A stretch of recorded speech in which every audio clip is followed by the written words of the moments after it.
قارون بہت بڑا مالدار تھا. قارون کا خزانہ آپ نے سنا ہوگا.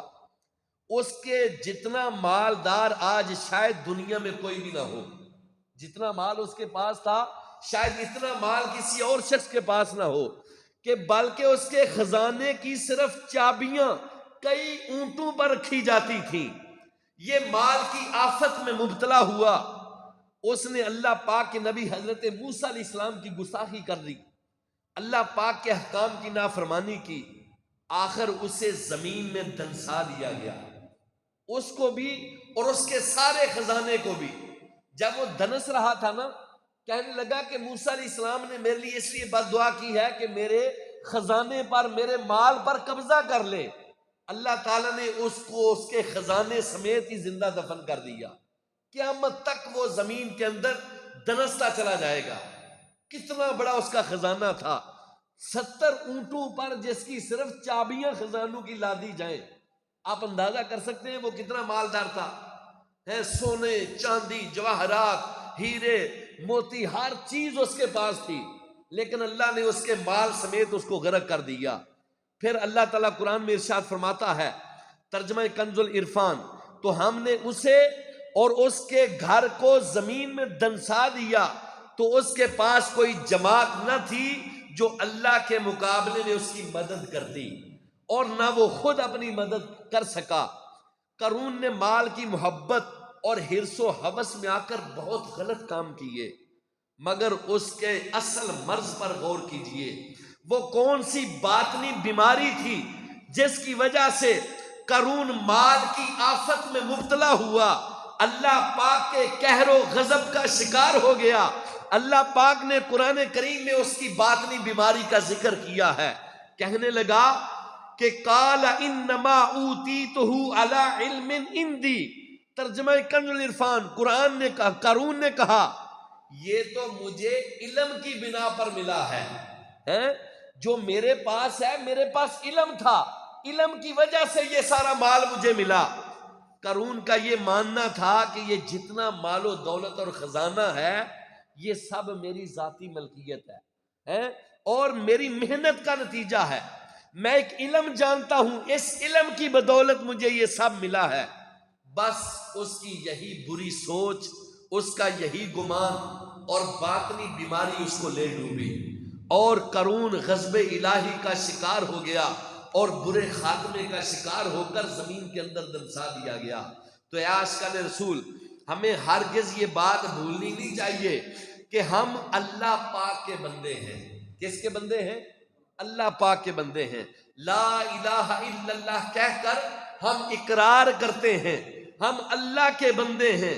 وہی ہمارا رب ہے، وہی ہمارا خالق ہے، وہی ہمارا مالک ہے، وہی ہمیں پالتا ہے، وہی ہمیں رزق دیتا ہے.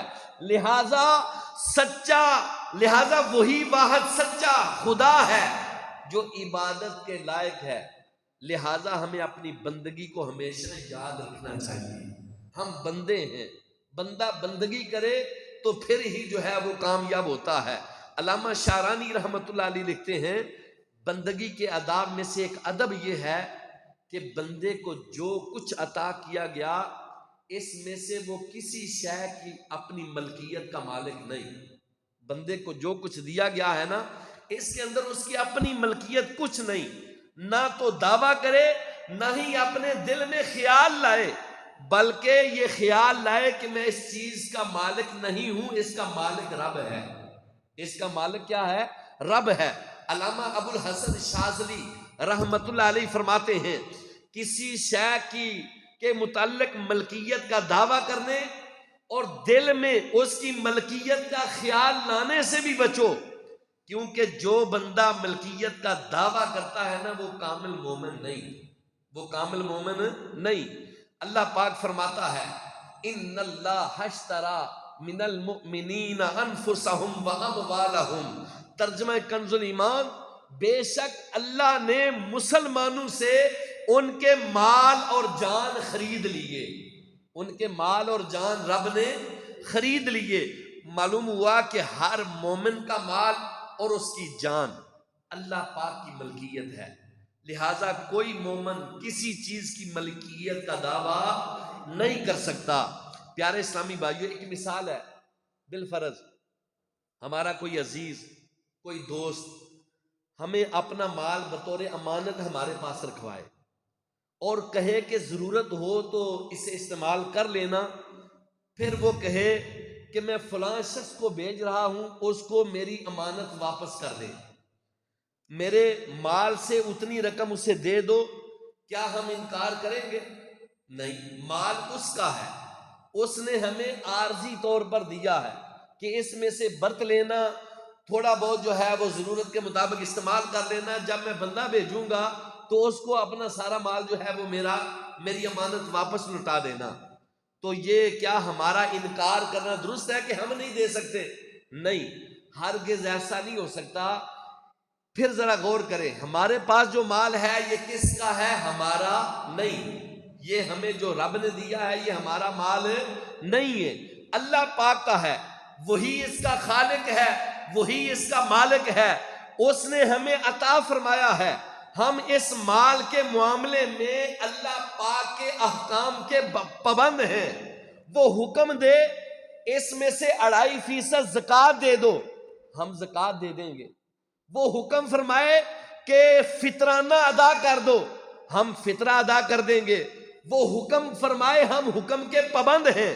لیکن اللہ پاک کی یہ کرم نوازیاں دیکھیے کہ مال اللہ کا ہے، پیدا اللہ نے کیا ہے، عطا اس نے دیا ہے، پھر اس کے حکم سے اسی کے مال کو اللہ کی راہ میں خرچ کرے تو اللہ پاک اسے قرض فرماتا ہے۔ قرض کہ رب فرماتا ہے کون ہے جو رب کو قرض حسنہ دے؟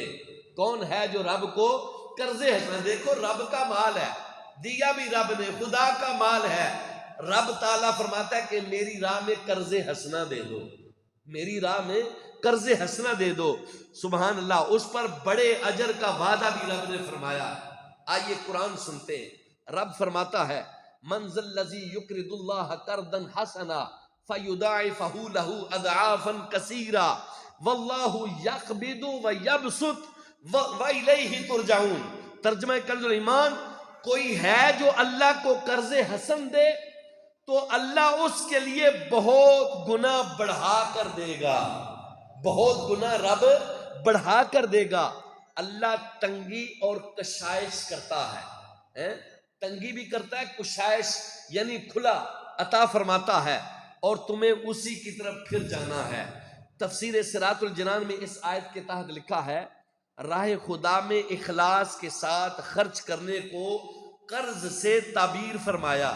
یہ اللہ پاک کا کمال درجے کا لطف و کرم ہے کہ کیونکہ بندہ اس کا بنایا ہوا ہے، بندے کا مال رب نے عطا فرمایا ہے، حقیقی مالک وہ جبکہ بندہ اس کی عطا سے مجازی ملک رکھتا ہے، مگر قرض سے تعبیر فرمانے میں یہ بات دل میں بٹھانا مقصود ہے کہ جس طرح قرضہ دینے والا اطمینان رکھتا ہے کہ اس کا مال ضائع نہیں ہوتا، وہ اس کی واپسی کا مستحق ہے، ایسا ہی راہ خدا میں خرچ کرنے والا اطمینان رکھنا چاہیے کہ وہ اس خرچ کرنے کا بدلہ یقیناً پائے گا، اور وہ بھی معمولی نہیں بلکہ کئی گنا بڑھا چڑھا کر، دنیا 70 آخرت، یعنی 10 گنا اللہ دنیا میں عطا کرے گا اور 70 گنا اس قرض پہ اللہ قیامت کے دن اجر عطا فرمائے گا۔ تو پیارے اسلامی بھائیوں، بعض روایتوں میں لکھا ہے اللہ تعالیٰ 700 گنا تک بھی بڑھا سکتا ہے اور اس سے بھی لاکھوں گنا زیادہ ہو سکتا ہے۔ صدقے سے دنیا میں بھی مال میں برکت ہوتی ہے اور آخرت میں بھی اجر و ثواب ملتا ہے۔